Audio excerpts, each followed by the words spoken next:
Voyage.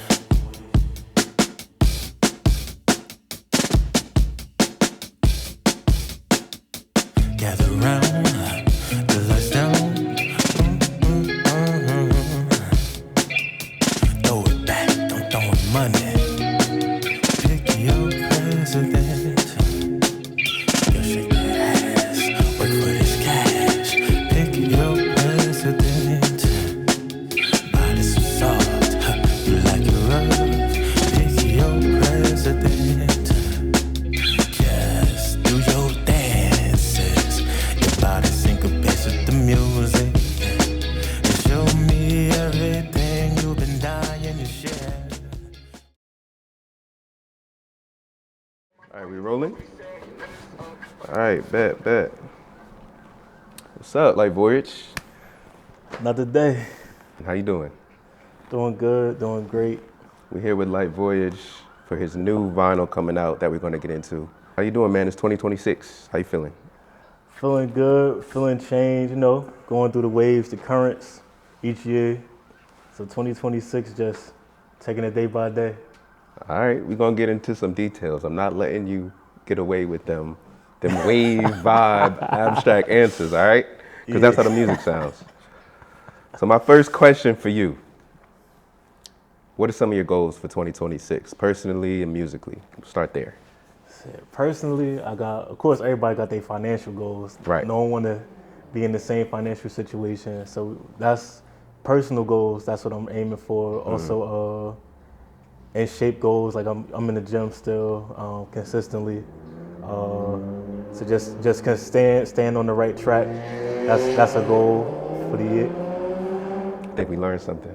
Yeah. Gotta shut the window. Okay, cool. Word. All right, we good. But Yeah. Oh, and then for musically, for one, I want to start performing more. So I got plans to rent out a couple venues throughout the year and Okay. have some performances, because that's one thing that I've been slacking on. It's cool being an artist where you just releasing music and promoting yourself on social media, but it's nothing like the in-person experience. So that's definitely a goal of mine for this year. So let's talk about that, because I know a lot of artists who never want to actually perform, be in front of the fans. They only want to exist on the internet. So what are your thoughts on that? How do you feel about that? To each their own. I can't judge an artist for what they feel comfortable with.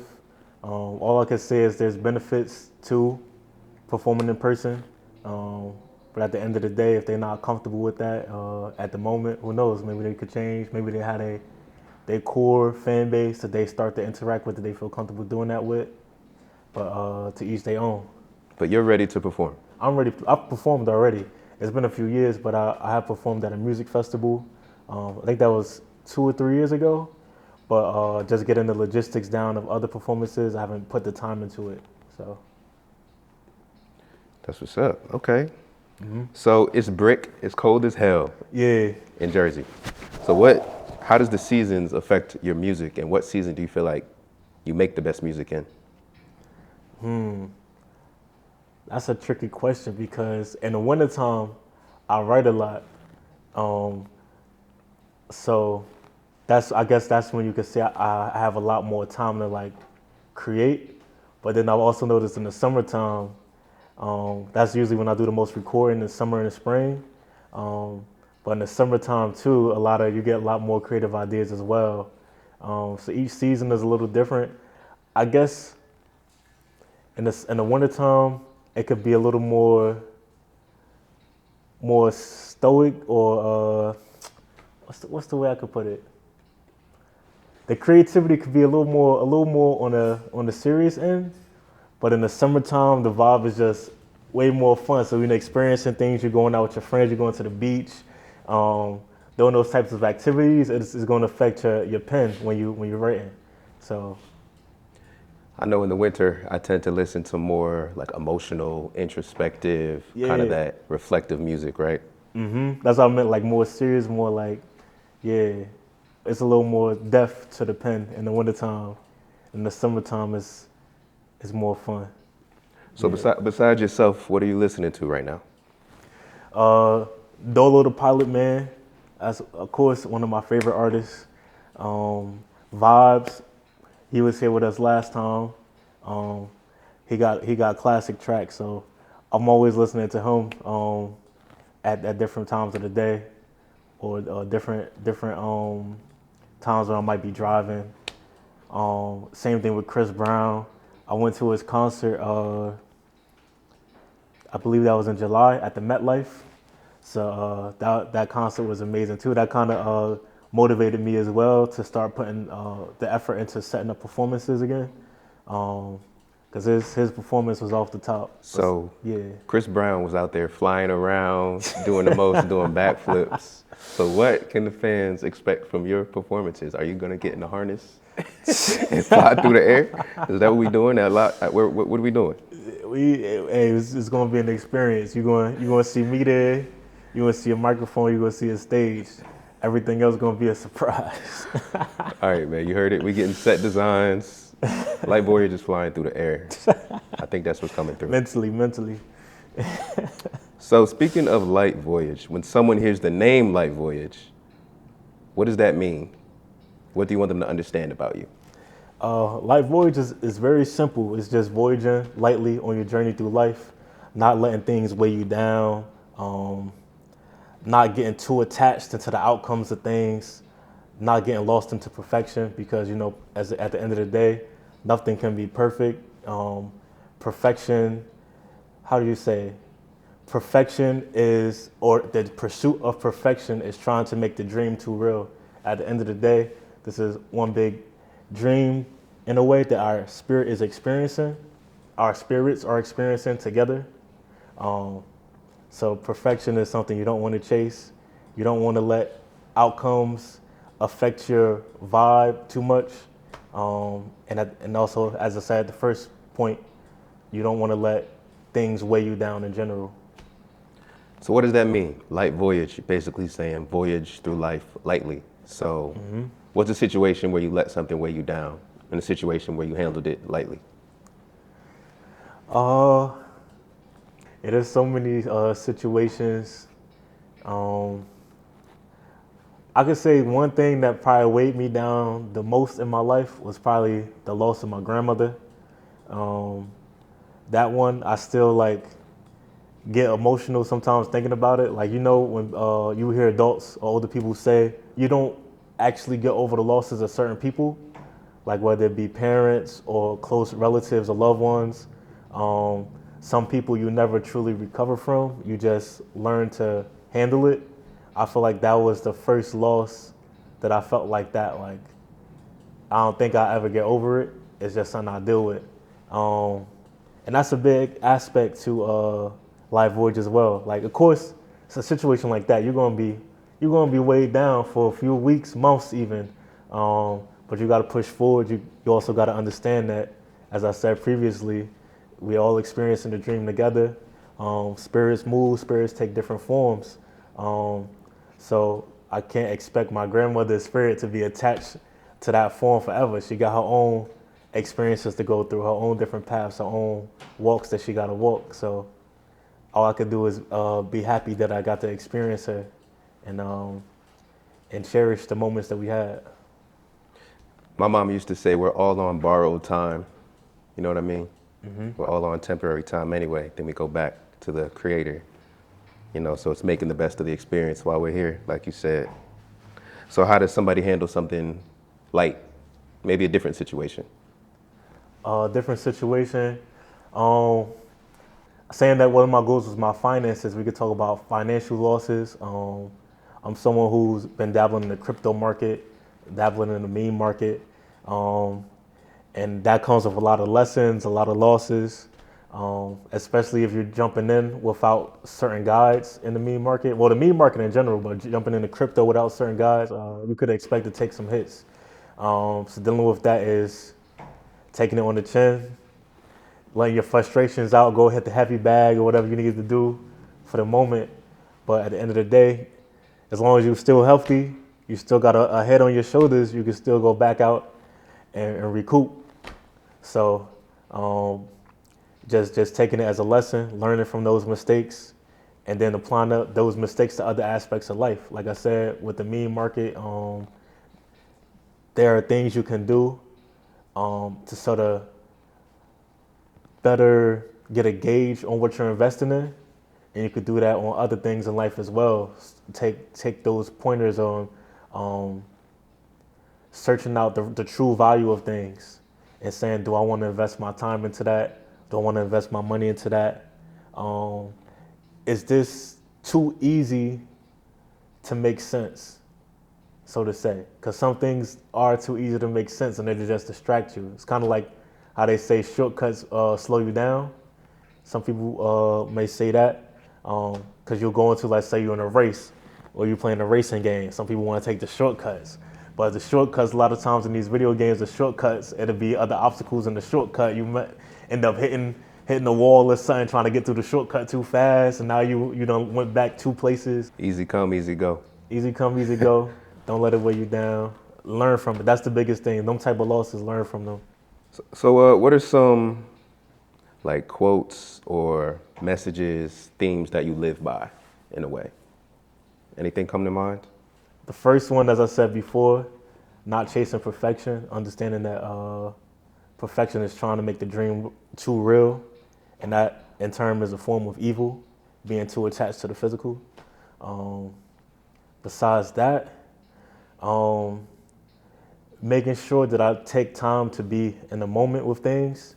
When you're pursuing your goals, when you're just trying to get through the day, it's very easy, especially as you get older in life. You know, when you're a kid, the days feel so long. Like I could just think back to like a day in preschool where it's like they feed you your breakfast, and the time from breakfast to nap time could feel like a 2-day span. You're like, when are we going to get a nap time? Then when you wake up from nap time, that feel like a whole exaggerated time. So your days used to be super long as a kid, whereas now as an adult, we so used to going to the day by day. The days can feel extremely short. So I really just try to make sure that every day, whether it's through meditation, whether it's through talking with family, or looking at things that I might have been overlooking throughout the week, just trying to make sure I find that balance and that grounding to be present. Yeah, be present. Weeks go by too fast to not make time to be present.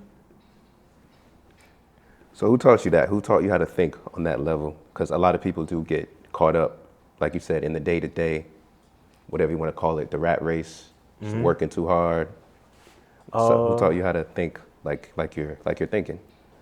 That was just through experiences, like missing out on situations. Like me, I'm someone who's a workaholic. I'm an independent artist, so like I don't have any label funding. Everything is out of pocket, and I come from a lower class family, so everything funded from the vinyls, the studio time, all that comes out of pocket.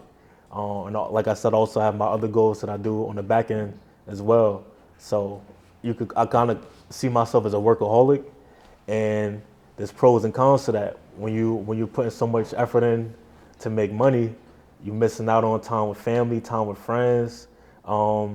Even our mutual friend Ty, he came back from Colombia to visit us because he don't come as often, and because of work, I prioritize that over a situation like that. And now looking back at it, I'm like, dang, I should have hung out with Ty because I know I would have had fun.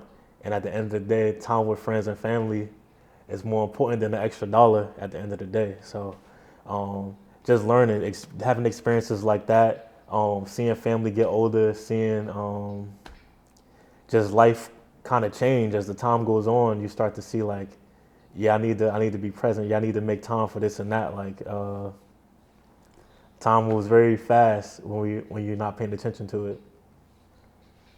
So let's talk about influences. I want to know 2 questions. Like, who did you look up to? Who did you look up to growing up? And then who growing up kind of taught you what not to do? So it still was a blessing in its own way. They taught you what not to do. Yeah. I mean, I definitely looked up to my mom and my dad. My dad was in and out of jail growing up. So I didn't get to spend as much time with him when I was young, but when I was with him, he would always try to teach me stuff, um, and make time to kind of build a bond with me from a young age.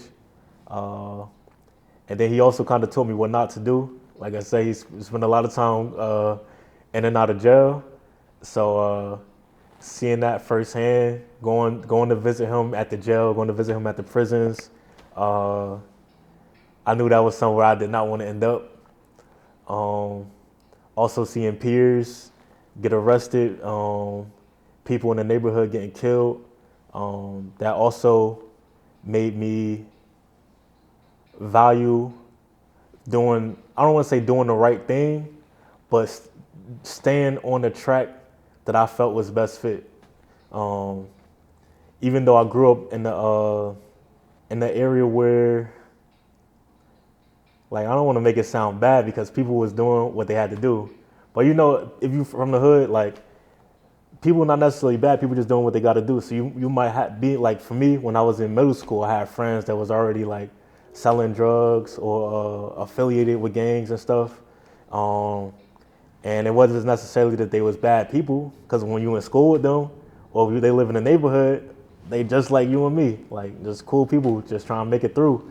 But whatever circumstances led to be, that's just the path that they decided was what they wanted to do or what they had to do, and things ended up like that. But as I said firsthand, seeing my dad in out of jail, I knew, like, yeah, I don't want to get involved in that kind of stuff. I think it's best for me to just do other things. And that kind of influenced my music as well. Because most people in the hood, when you grow up in the hood, especially as a child, like seeing the violence and things like that, most kids don't want to be in the hood. Like you kind of like, you don't even fully understand what's going on. Like a lot of things that was going on, I didn't understand till I got to like my late teens, early 20s. I started to be able to see things more clearer, as well.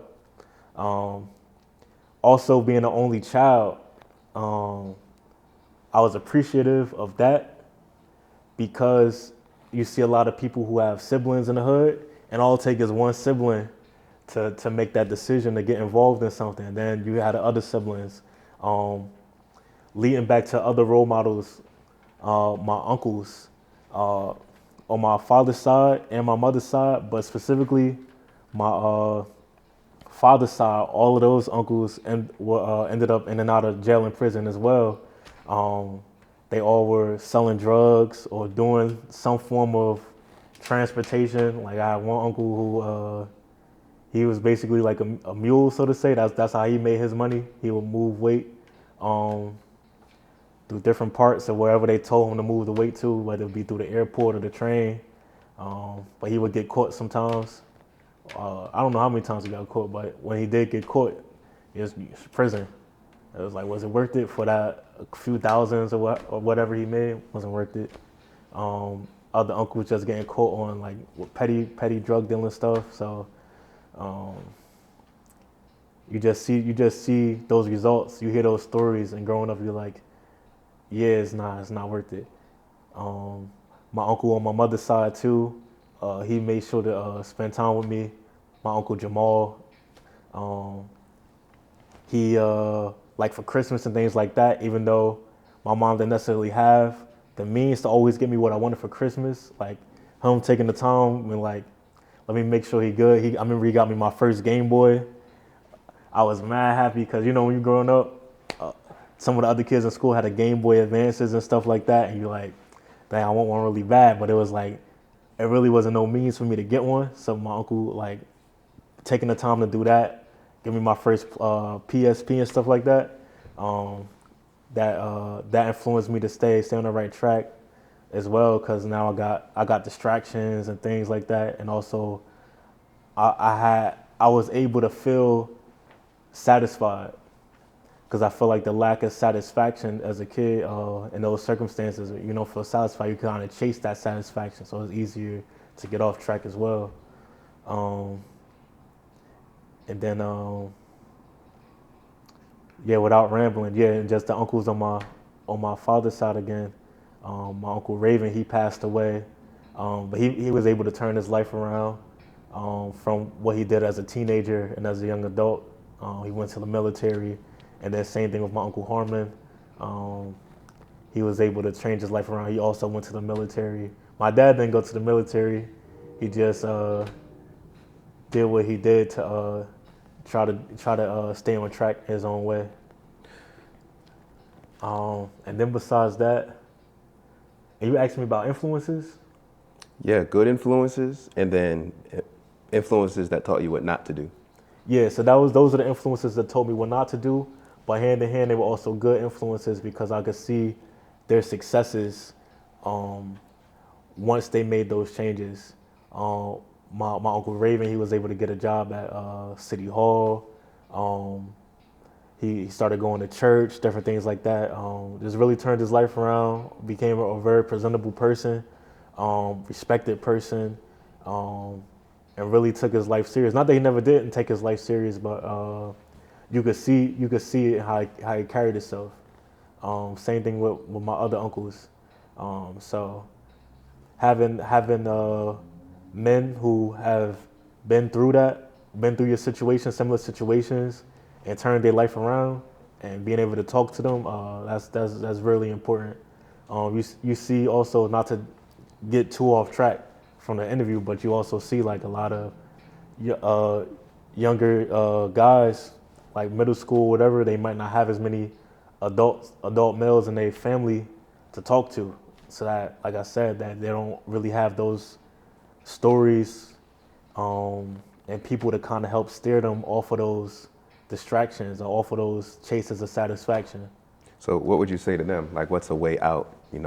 Somebody growing up in that situation that may not have the best influences, opportunities, role models around. So like, what would you say to them, or what would you? You got to reach out to them because you got to have that form of grounding. If you don't have nobody to talk to, it's going to be hard. Besides that, another thing I did was I would try to just be different.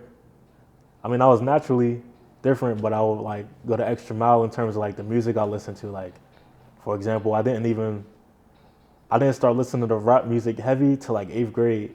Prior to 8th grade, like I would only listen to rock music because it was just different. Like people wasn't listening to rock music, listening to Paramore, listening to stuff on the VH1 Top 20 Countdown, MTV. Just trying to listen to different things than what's advertised to me all the time. So you basically saying be different by any means. Yeah, try to be different by any means.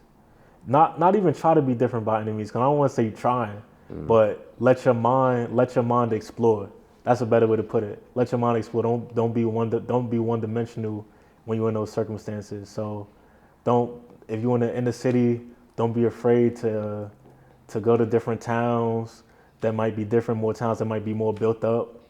Like I remember the first time I went to like Montclair, or like New York City. It was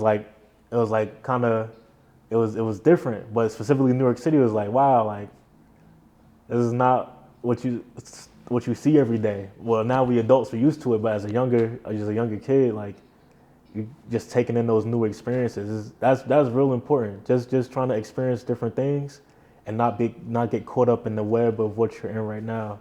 And that, like I said, that could come from listening to different music, exploring, talking to people from different backgrounds. It's a lot easier today too with social media.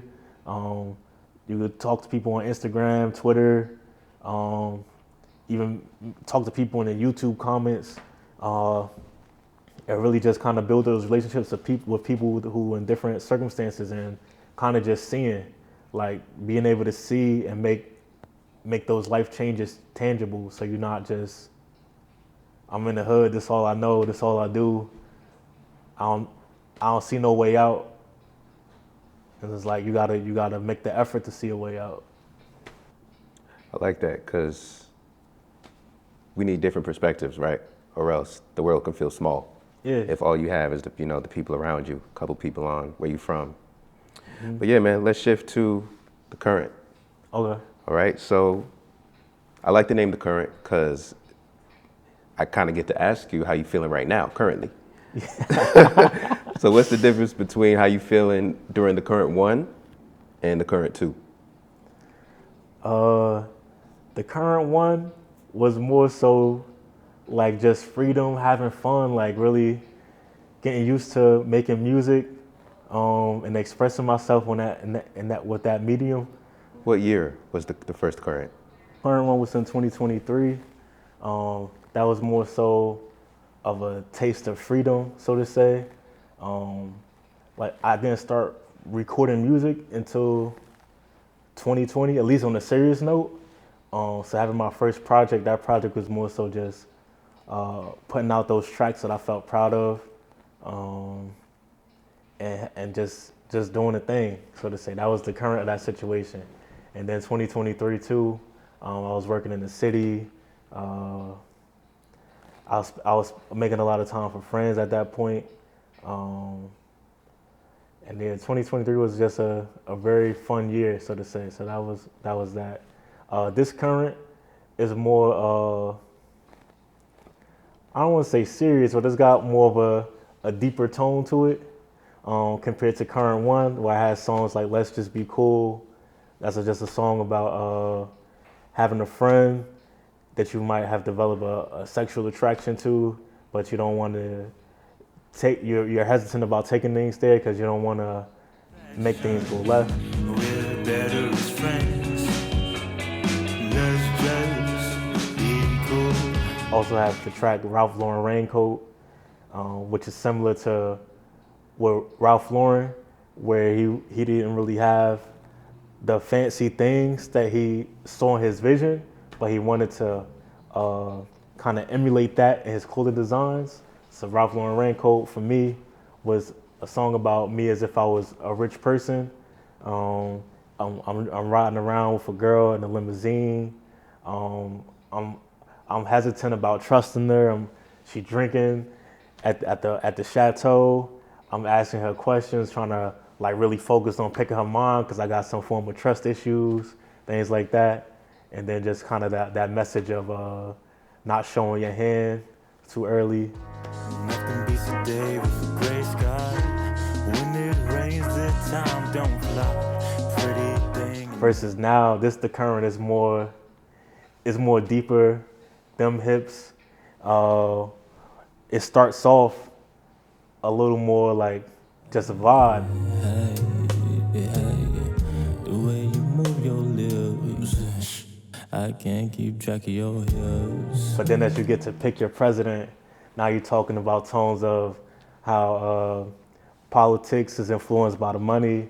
It was like pick your president, tell them do your dance, work for this cash, pick your president, because the political figures they're doing what they need to do to get funded. Yo, shake that ass, work for this cash, pick your president. Buy the suits off, you like it rough, pick your president. Then you go into songs like Never Know, just saying how I don't get too attached to things, as we said earlier, like Voyage. Just not getting too attached to. Never Know is applied to a woman, but it could be applied to different aspects of life. Last week I cuffed you, then I let you go. What will I do next? You never know, because I'm just on to the next thing. That you'll never know. Wanna stay here, make a theater play here. Girl, I've got your understudies. Hit the lights and come. Possibilities is, I'm really just talking about change. Because possibilities, God is all possibilities. So you're really just in this song I'm saying I'm shooting it out because I'm fighting the change. So I'm playing like a tug of war with God. A lot of us, we get caught up in our circumstances and kind of start to try to play out that Saturn energy. We really just locked in on what we got going on, and when those changes come, because you can't stop the change. Those changes come. You want to fight. You're like, nah, I don't want to deal with this right now. I think I was on the right track. Why does this boomerang come? Where does this boomerang come from? What's going on? Why me? So I'm like, change certain, nothing the same as before. Well, why come for me?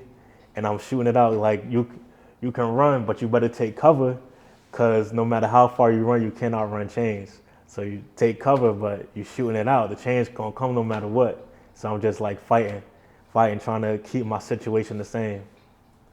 But I do that in a fun way. Stairs creaking, mind freaking out.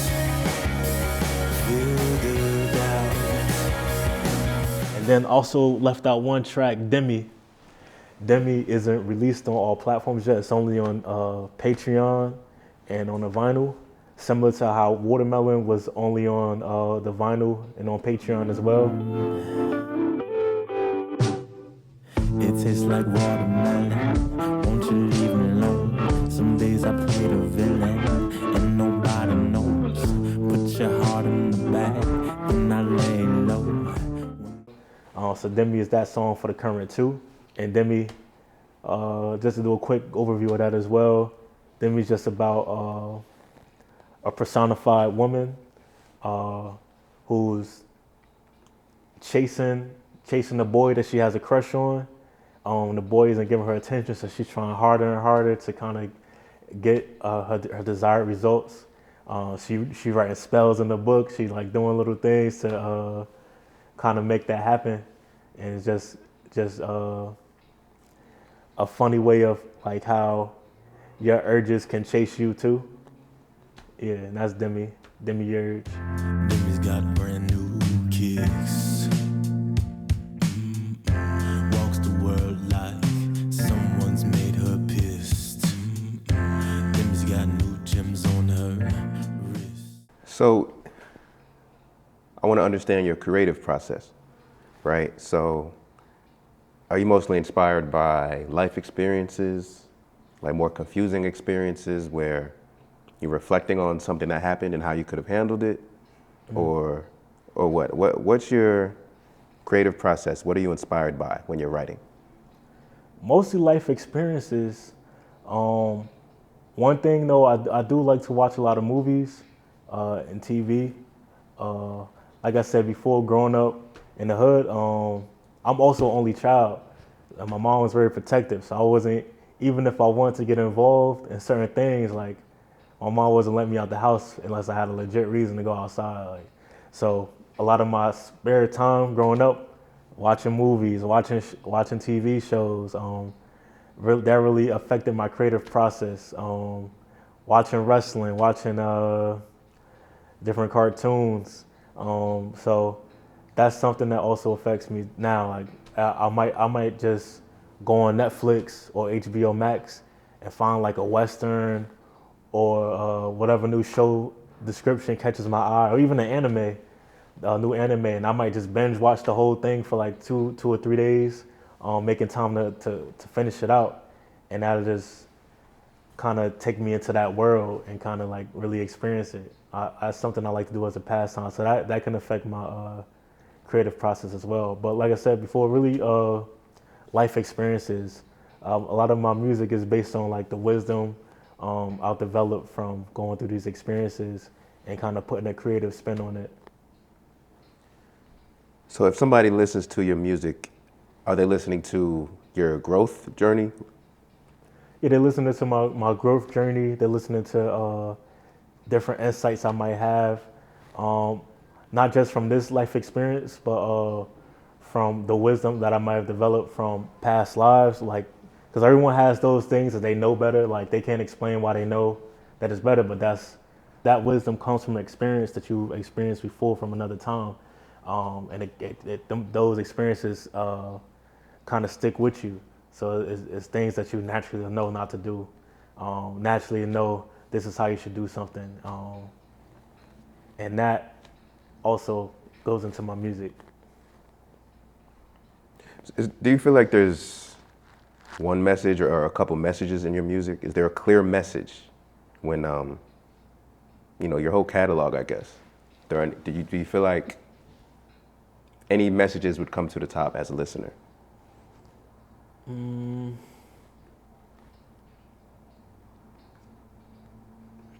don't know. There's a lot a listener could take from it, and there's no specific message that I would want them, so to say, to hone in on, because there's a lot.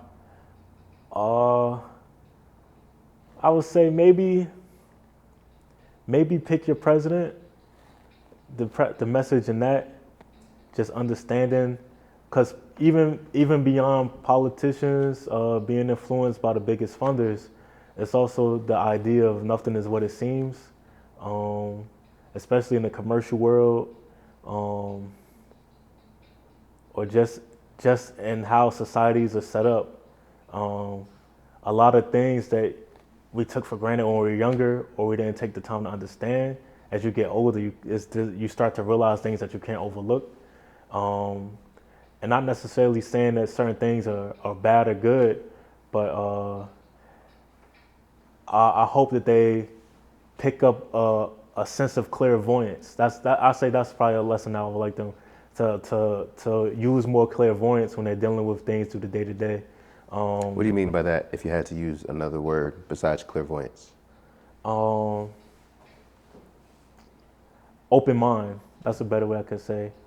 Keep an open mind when you're going into things, because people say open minded, like as in you're trying to digest something,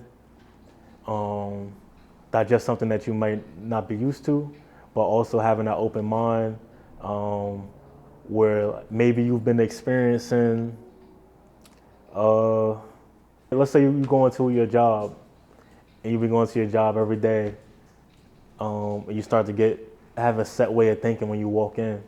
Over time, naturally you're going to start to overlook things. Whether it's your career, profession, your hobby, you will naturally start to overlook things. So you want to do your best to maintain that open mind, so that way you can take in that new information, and you can maintain that ability to see new things, because it could be things like I've been in situations just off of work where I've overlooked changes happening in the workplace just because I got so used to things being how they were, and those changes in the workplace led to the company actually closing. And if I had maintained that clairvoyance or open mind in that situation, I could have seen the writing on the wall more clearly and been better prepared for my next move. Got you. I think your music is very honest and accountable, because you're reflecting on your life experiences, not in a arrogant way, like in a way of how could I have handled this better, or how could I see it from a different perspective, right? So I think part of like growth and self-discovery takes accountability. Do you feel like you're an accountable person, and does that shine in your music? Definitely. I don't know if it would shine in my music per se, because my music is more like light-weighted. I would say maybe just accountable in terms of my experiences, just staying true to the experiences. And I could say you could even go as far as accountability in the creative process. I write all my own lyrics. I take pride in that. I was a poet first before I started writing music. So that's, for those who don't know, that's something that I take a lot of pride in. So that's an accountability. You won't have no AI writing my music for me or ghostwriters. All that's from in here. Let's talk about that. Okay. AI and music. I feel like the definition of creativity is changing. So where are we at with AI? You see some producers using AI. Is that okay? We see different, singers, people singing with AI. Then you have some people writing lyrics with AI. So I'm gonna just leave the floor open. AI and music. How you feeling about that? I mean, it's something that's here. Not much you can do about it. You're gonna have those people who are more driven by the money or whatever fame may come from that, and they won't hesitate to type in for AI to make them a song, for AI to make them a beat. And I'm pretty sure they got the AI marketing tools now too. So the AI, Instagram marketing and stuff like that. And they could become a top artist as in today's time. You, unless they told you, you might never know that they use AI for everything on the creative side. So from that aspect, it's like, do I like it per se?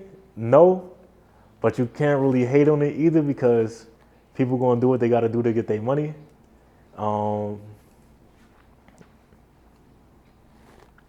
would say I just ask the people who do that just to be open with their fan base or their support base, so that they know. Not that it'll make a difference because also in today's time with social media, you see a lot of the personality. The personality is what affects the support system, not so much the music. Like you have the streamers that'll start making music and stuff, and the people not necessarily supporting them because they think they make the best music. They supporting them because they like them. So I think that's something that you'll see too. Like people who have a following from their personality, they'll start using the AI as well, just to create those things. You even see that in the crypto space.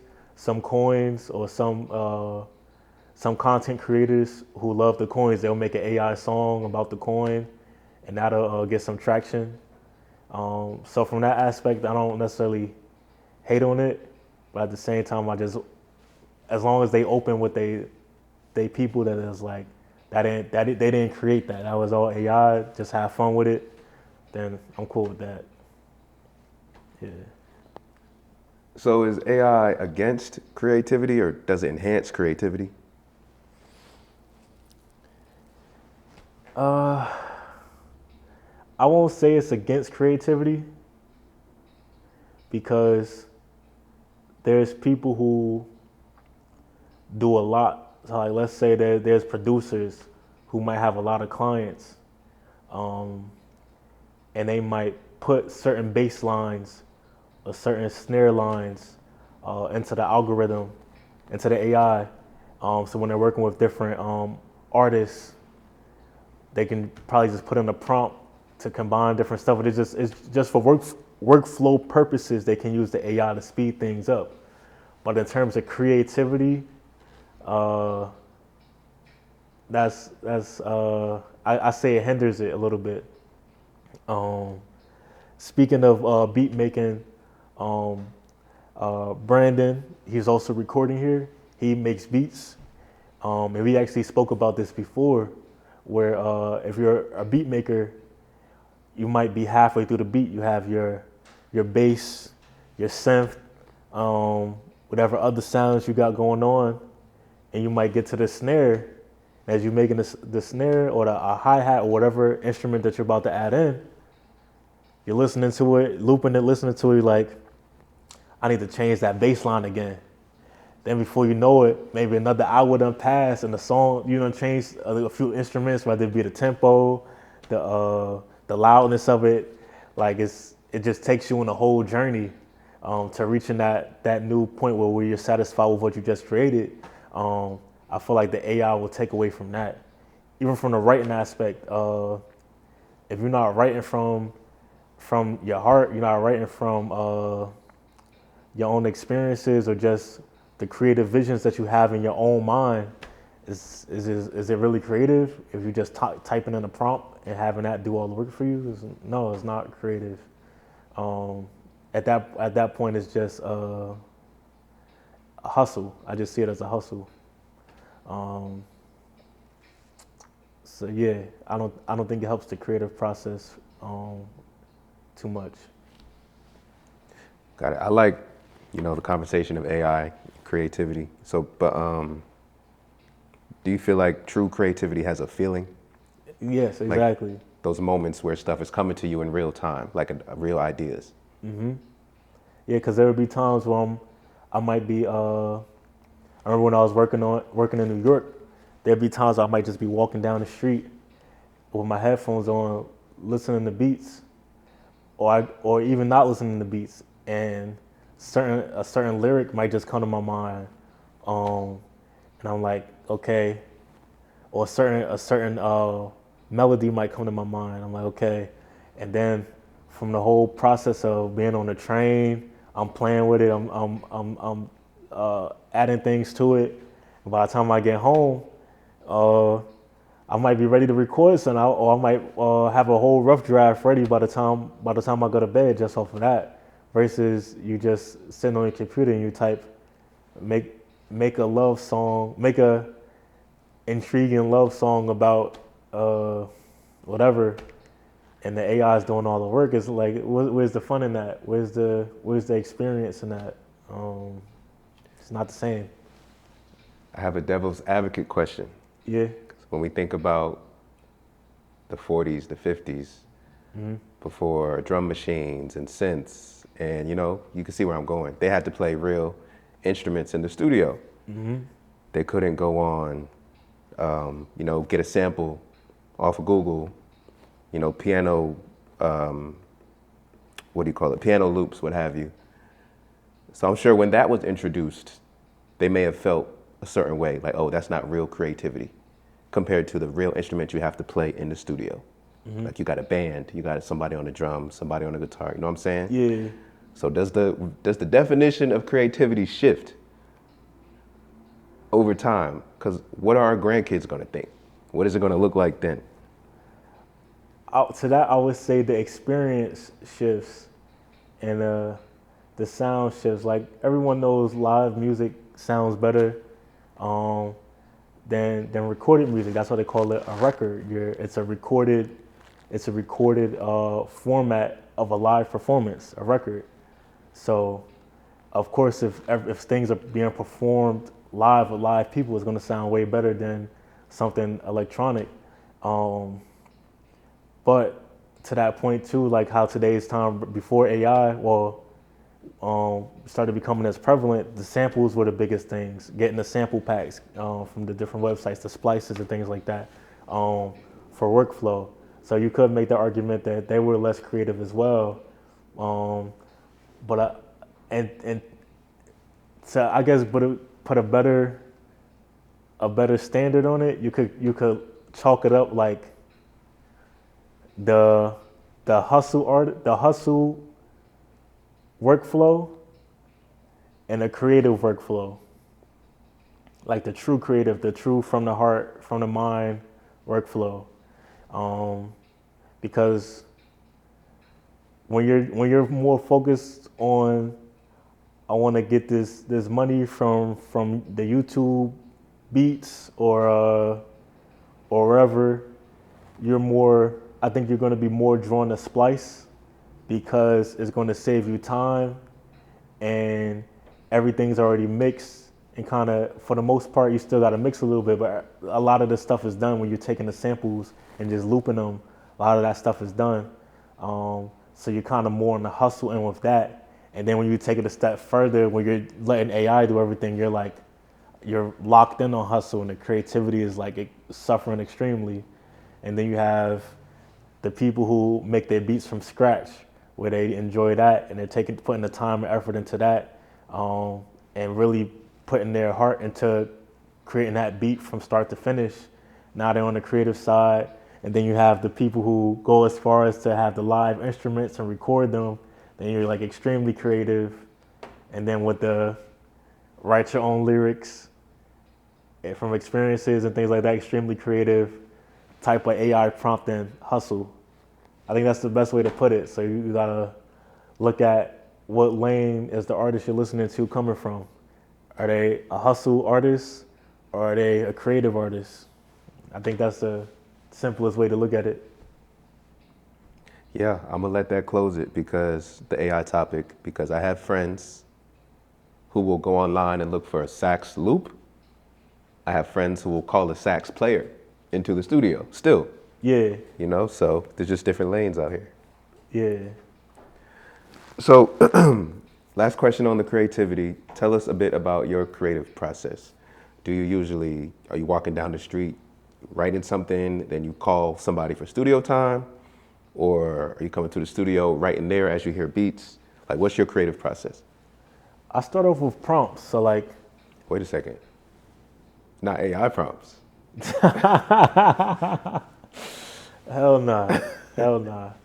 I'll start off with like I said, I might be on the train and I'll be in my notes. I might write like a few lines and come back to it, what have you.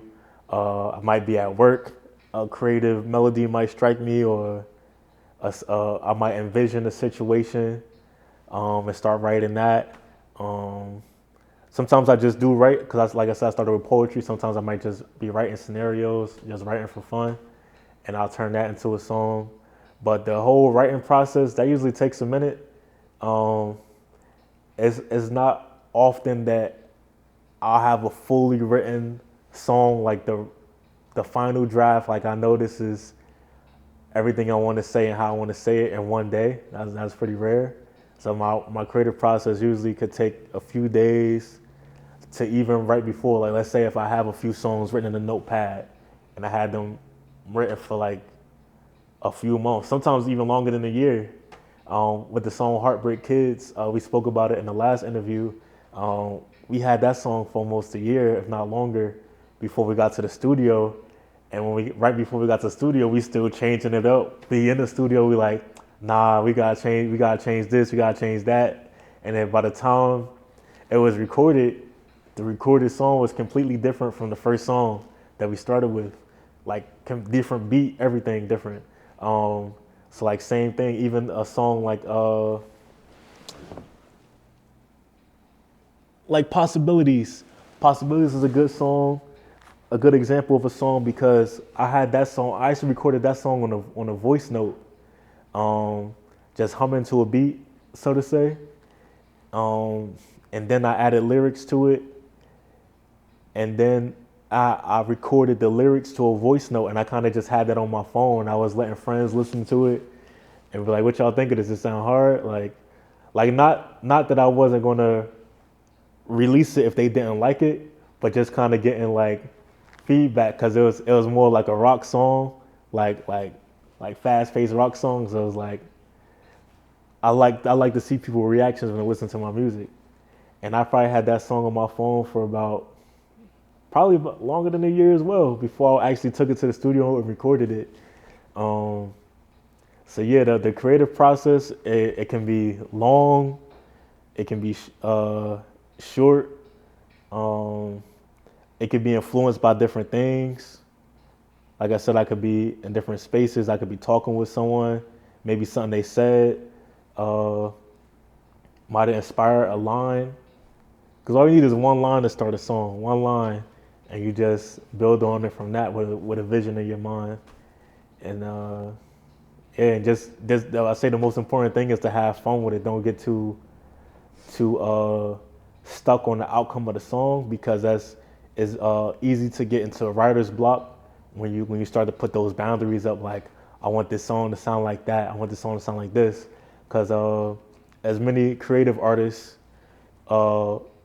may agree with, we will have so many songs that may have been finished, but we won't release just because it sounds so off-brand or off-kilter, and it may not be worth putting the studio time into it and the promotion into it and all that. And it's just like it's just a song that we have, and then, like we might just listen to it ourselves. We might let friends listen to it. But you have every creative artist got their own bag of songs with them, and it's just a matter of what they feel like taking to the studio. I'm laughing because that pisses me off a little bit. Like I know artists that never drop, never drop. Y'all know who y'all are. Yeah. They got all these unreleased songs. I'm like, please. But the way you make music sounds very natural. You let the music come to you. Yeah. So I'm gonna ask you, if you was on a major label and they said, I need you to drop 3 albums this year, how would that be? See, that's the thing. All right, before we jump into that, because this connects to that too, I just remember the funny situation. I remember Floody was actually here too. I recorded this song called Torpor. It was about being sleep in a situation, and it was like it, the beat that I chose just sounded like so, because it was a beat that used real instruments. Like it was one YouTuber, because some YouTubers do use real instruments for their beats, but the beat was just so slow, and with the melody, and it just sounded like because when you were creative, sometimes you be in the lab, like you might spend a whole day working on the song, and you'll get caught up in the world of that song, and you're not even thinking about or caring about what no one else think. And Topor just sounded, because mind you, at this time I was Venom was blowing up, Venom like a rap song. So Floody had brought over Manny because we was gonna record. We recorded some rap songs that night at the stew, but I was so in that world of that song. They coming from, they listen to rap in the car. They coming from rap, so they came into the stew, and I like, they're like, oh, what you working on? Like my song Topor. Like, let's hear it. I played that shit. I remember their facial expressions. They was just so shocked. So like, and like not shocked in a good way. Like it was just such a vibe change and different. It was like, and it's funny because I'm like, in my mind, I'm like, I'm doing something. I worked on this shit for hours. This shit good. And then when I seen their facial expressions, I listened to it again. I'm like, yeah, I'm gonna keep this one in the vault. Bruh. Getting lost in your own process. Getting lost in your own process. And then I was gonna relate that to wait, what'd you ask me? I was going somewhere with this question too, but if he was on a major label. Yeah. Mm-hmm. So like if I was on a major label, like especially back in the day when they had A&Rs, and it's like at that time if I know because I don't know how, I don't think a lot of labels have A&Rs anymore. You're kind of just fighting to get the recoup. So whatever you think is best to recoup your money, you're gonna have people in your corner telling you what's gonna be best to recoup your advance. But specifically for back in the day when they had the A&Rs and the structures, if I'm getting traction off a rap song and I pull up to the label the next day, I'm like, yo, this is my new song, Topor. I think this one's gonna be a hit, and it's sounding way out of this world. And the A&R gonna look at me crazy and like, you know we trying to recoup your money, right? They gonna think you're not taking it serious. So, and then in terms of like making those 3 studio albums, it definitely affects the creative process. That's one thing. Being an artist versus being a fan, you kind of see through a lot of things. So like when you in the label and that first album drop, you right on tour. Tour is like a whole nother animal. You go into different cities, your wear and tear on your body, meet and greets, all that kind of stuff is like, it's a lot. And then your label got you wanting you to make more music on top of that. At the end of the day, not only is your music going to suffer a little bit from the needs of the touring, but now you have these new parameters of what's expected from the music you record.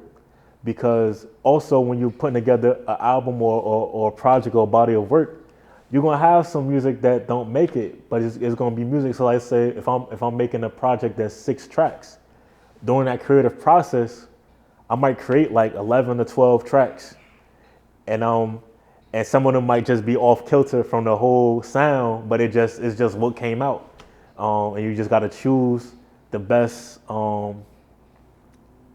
group of songs that fit that sound that you're trying to put out. And when you're on tour, you got all these new obligations and things like that. It make your creative process suffers. The amount of time you put into making music suffers. And then you said they want 3 studio albums. It's like, dang. And on top of that, you're worried about recouping your money. It's like, I feel for a lot of these industry artists. Like it's a gift and a curse, because it's like, yeah, you get the advance or the loan to help you get started and help you build your name. And once your name is known, it's gonna stick around. Like even if you're off the label, you put music out, you're still gonna have a solid fan base. But it's a lot of sacrifice that comes with that. So So being independent allows you to experiment more. Allows you to experiment more. The only suffering part is just the budgeting. That I would say that's the only part that really hurts the most, the budgeting part, because when you want to shoot the music video, if you want to take the photos, the studio time, like you got to respect the people who are putting in that time for you. Like you got to pay them the money, and you might have everybody got their own bills, their own responsibilities, their own random things that come up that might hurt their finances. But when you want to stay locked in on your creative process and your artistry, you're gonna have to find little things you could cut out to make sure you always have a budget for your music. And I say that's just the key. Even if your budget for the month is $50, find a way to maybe put together a $5 a day or $5 a week or whatever marketing on SoundCloud or whatever. Just trying to find ways to allocate time and doing more things on your own. But I would say being an independent artist also adds to the creativity, because you got to be creative on how you're going to get things done. So more on being an independent artist. There's major label folks out there, major label artists out there that don't release vinyls. But it seems like that's something that's really close to you. Yeah. So let's talk about why you think it's important to release physicals. Because a lot of major artists don't release vinyls. And it's something, out of the independent artists, you're the only one that I know that releases vinyls. Yeah. Artists like Michael Jackson, Michael Bublé, Elvis Presley, like some of the people that I grew up listening to, from older people in the family. I have their vinyls as well, but it kind of, something about the vinyl kind of just makes the music feel more, I don't want to say real, but like you know, all of the greats have vinyls. All the greats have vinyls, so it feels natural for me to do my own, because I kind of see myself as a great artist, and I'm always getting better and growing as well. But I see myself growing into that light. I see my creativity in that light. So the vinyl came naturally. And also on the aspect of having something tangible for my supporters to have. This is actually my first merch, besides the necklace, the feather necklace, Light Voyage necklace. The vinyl is something else tangible that supporters can have or purchase just to support me in general. I think that's really important too, especially now that we're in a digital age where everything is just a stream, go online. Versus not too long ago, people was selling CDs and stuff like that. And I remember, for example, when I got like my first Jay-Z or Lil Wayne CD, we was already like on LimeWire and YouTube. Like those are my main mediums of listening to music. So when I got like my first Jay-Z and Lil Wayne CD, bootleg of course, having that tangible in my hands, like putting the disc in, it just made me feel a little more connected to the music. So that's another aspect of me creating the vinyls. Got you. Quick question. So last thing on being an independent artist, you mentioned Patreon.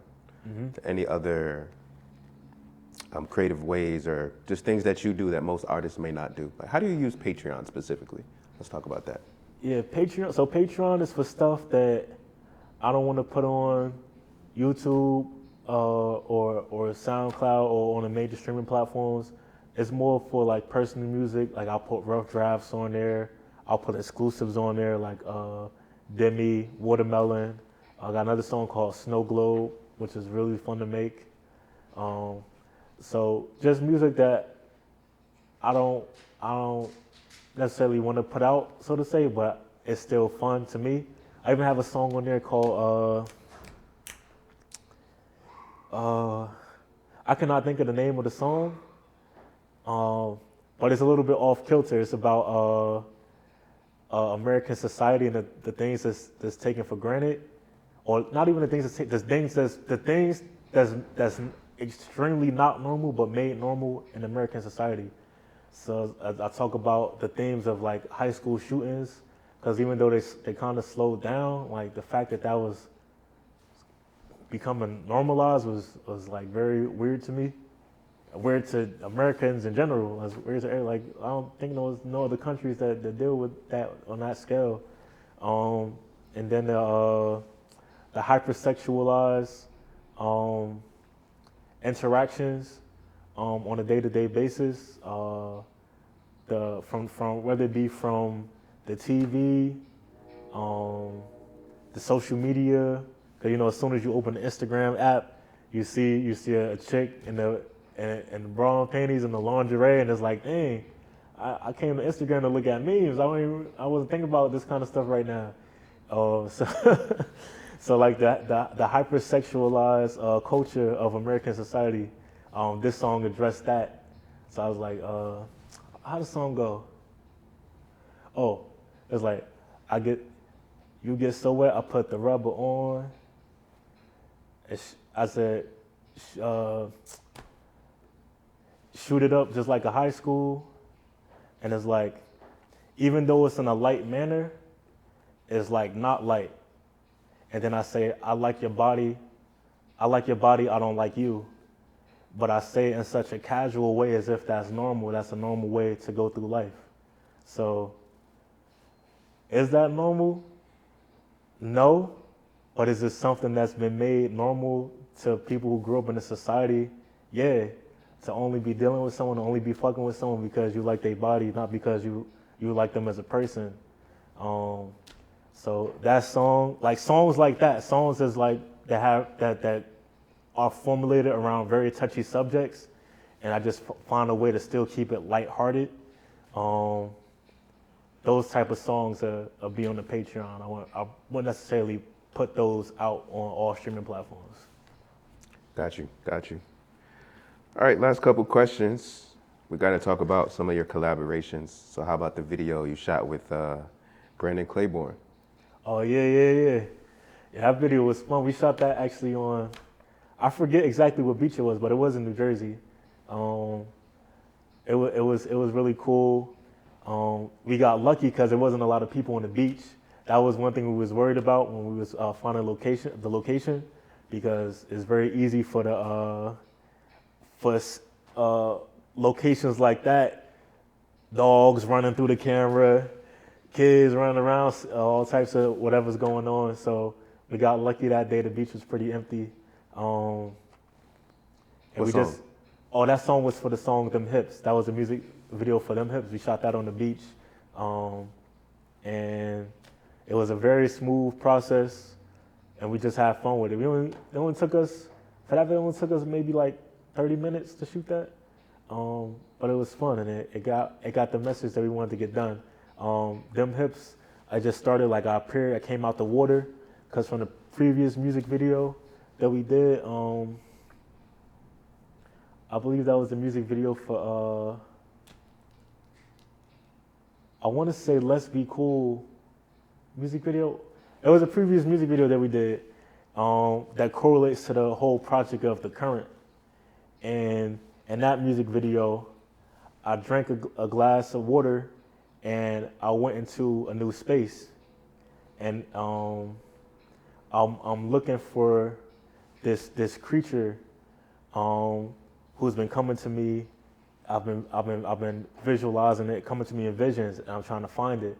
I'm trying to figure out why it's coming to me, what's going on. So I'm going through, so to say, different dimensions. In this dimension, when I drink the glass of water, I can just do things like take me there, because there's no physical, so to say, limitations between my imagination and reality. So in that world, I can kind of just do things. But then I drink that glass of water to lower myself into a lower reality, which is where I appear in that music video, Them Hips. The way you move your hips is that demiurge type of thing that is kind of bringing me down into desires. That's why Them Hips video was that. The way you move them hips, you're bringing me lower, you're bringing me to my lower chakra, you're bringing me lower. And when I drank that glass of water, I went lower, and I appeared in the beach, and now I'm at the beach, and I'm getting the visions of this creature again. I'm trying to figure out what's going on. So now I'm on the search. So that's the first music video, and there's gonna be a whole series on that.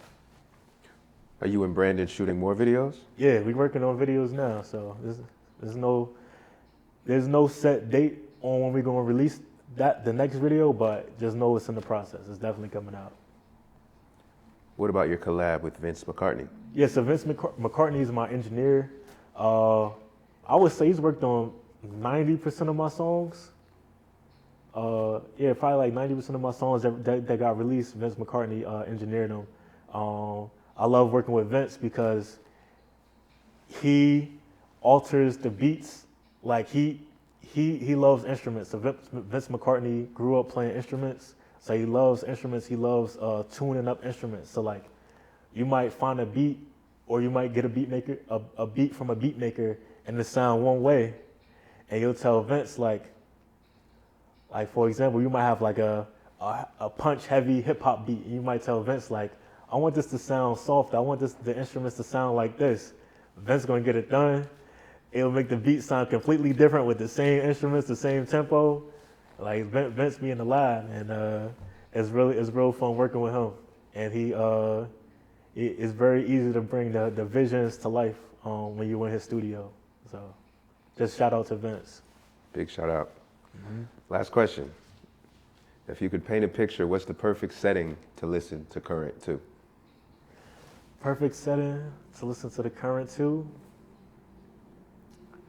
Speaking of beaches, maybe you with your girl or a woman that you're dating, you take her to the beach late night, in the summertime of course, because no one really want to be on the beach when it's freezing cold. We had like a nice late night summer vibe on the beach. That's a perfect setting, I think. Yeah, looking at the moon or stargazing, and you got the Current 2 playing, and you just vibing out. Yeah. All right, y'all. Light Voyage. Appreciate you. Yeah. Later. What will I do next? You never know. That you'll never know. Wanna stay here, make a theater play here. Girl, I've got your understudies. Hit the lights and come here. No, you've got no fears. Where you grin from ear to ear. When I tell you shut up, helping you take something off. Keep your head in the clouds, there's no worries. No worries. Baby, don't worry. When I leave you around, ice go flurries. Go flurries.